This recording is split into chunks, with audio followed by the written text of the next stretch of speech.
Hey, thanks for joining us here at Tantrum House Studio 3. I'm Jonah Du. Today, we're doing a Viewpoints video of the game That Time You Killed Me from Pandasaurus. In a Viewpoints video, you're going to hear from every single person in Tantrum House who's played the game, and they're going to give their opinions on the game, what they liked or maybe didn't like about the game. But first, here's an overview of how to play.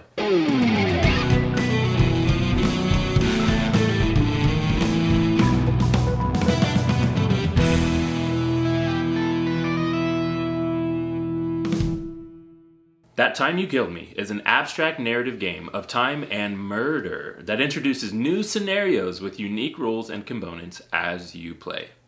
On your turn, choose a single copy of yourself on the board where your focus token is located. Take 2 actions with that copy and then move your focus token.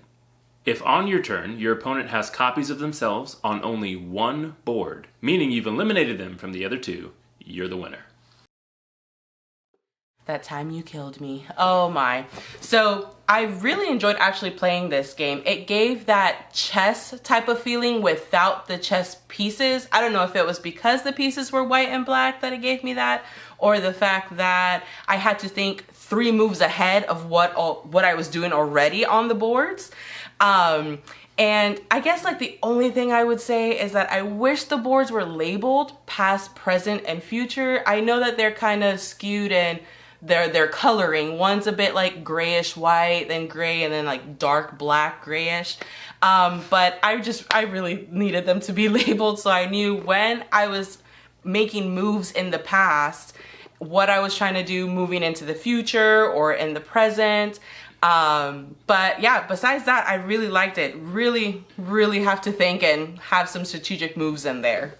Yeah, I'd say that we have a lot of fun playing like scenario-based games. And so I really thought that the scenarios that they came with the game, and which teaches you to play the game slowly. I really appreciated that. I think you have the game, like the standard instructions don't have really any scenarios.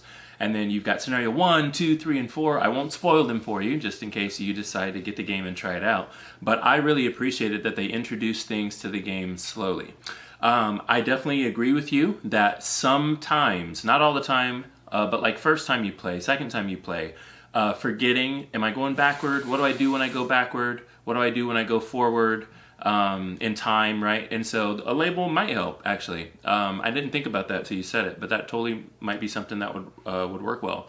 Other than that, I really enjoyed kind of sitting there, a short game, so it's not an hour, it's not 2 hours. But it's time enough where I'm enjoying what I'm doing. I really am thinking hard about my next move, my move after that, and so I really appreciated that about the game. So I really enjoyed it. I disagree. That Time You Killed Me is a little bit too much of a duel game for us. The times we get to play are so late with the kids now that we just don't have the mental capacity to think through a game like this where it's head to head. Yeah, I agree. Wait! What? I'm from the future! You love this game way more! Okay. So, yeah, we do like this game. We like the aspects that are the really thinky part that makes it a little bit like chess, where you're trying to think 3 or 4 moves in advance, but there are 3 different boards that you're trying to keep track of, and all of the different special things that come out in the different packages are lots of fun. I think I'd also say that the illustrations on this are wonderful. Totally enjoyed them. And I think you really liked the writing. Yeah, I did. I felt like it was very playful in the rulebook. The flavor text was sort of like Portal or one of those sort of tongue-in-cheek games, so I really appreciated that.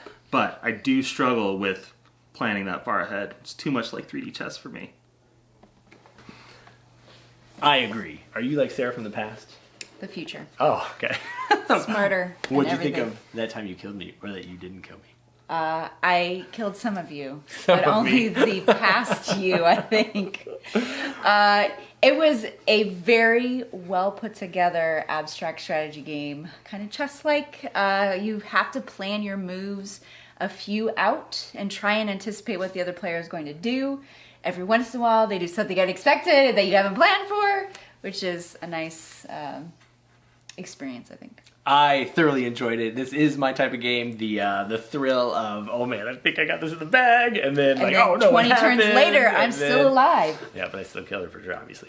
I super enjoyed the instruction manuals and all the written content in it. I don't know who Yes. the writer was. I should look that up. But I was laughing along. It was great. The experience was, it kept it lighthearted even though we're killing each other, which is a little intense. I think they nailed it with the like abstract art style and the lighthearted writing, so that the game is chess. It's about killing each other, but it's really just an abstract strategy game with some fun stuff plugged into it. And then each of those boxes that you pull out with all the cool additional pieces, I'm looking forward to trying all of them out. I haven't done that. Also looking forward to playing this with other kids. It wouldn't surprise me if this makes it on Liam's like top 10 for the year, because it seems like the type of game he'll enjoy. I anticipate that. They As enjoy well. chess, and I feel like this is a new, fresh idea of moving pieces and trying to take over and capture. Yeah, fun stuff. All right, wrap it up.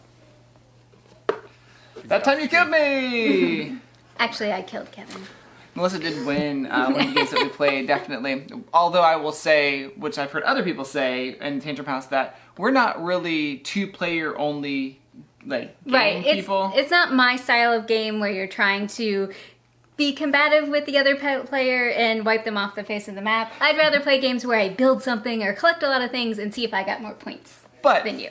this two-player game, if you enjoy two-player games, is really cool strategy-wise. I like this game a lot for what it brings for a two-player game because of the scenarios, basically the boxes that you can open up and reveal new information. I like that about that time you killed So me. new play styles Yeah. and components and things like that.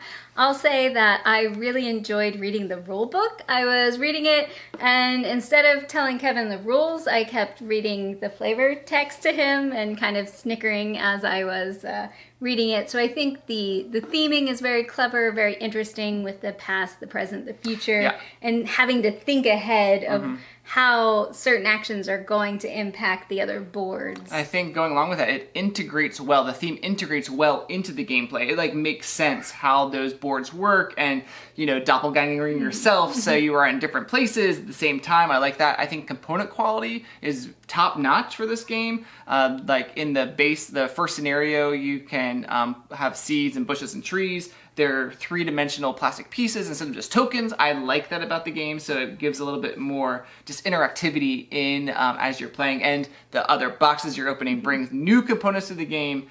I like that as well. Yeah, I just wish it was a type of game that I enjoyed playing because, like the theme, like the components. Maybe they'll make one that has more players in the game. But if I'm still like just trying to wipe you off the face of it, maybe it's like, how well did you build your garden?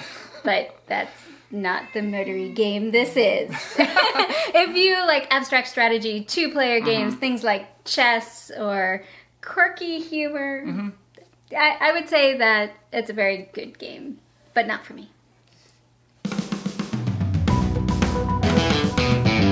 So apparently, either past Kevin or future Kevin is a bad kisser. At least that's what I've heard. Way more! Your left hand, keep it closer to your body, Okay, maybe I'll just do but it down. that's fine. Yeah, And then you're gonna bend over a little bit more, and then you're good. You're golden right Like there. there? Perfect. Okay. Just let it go.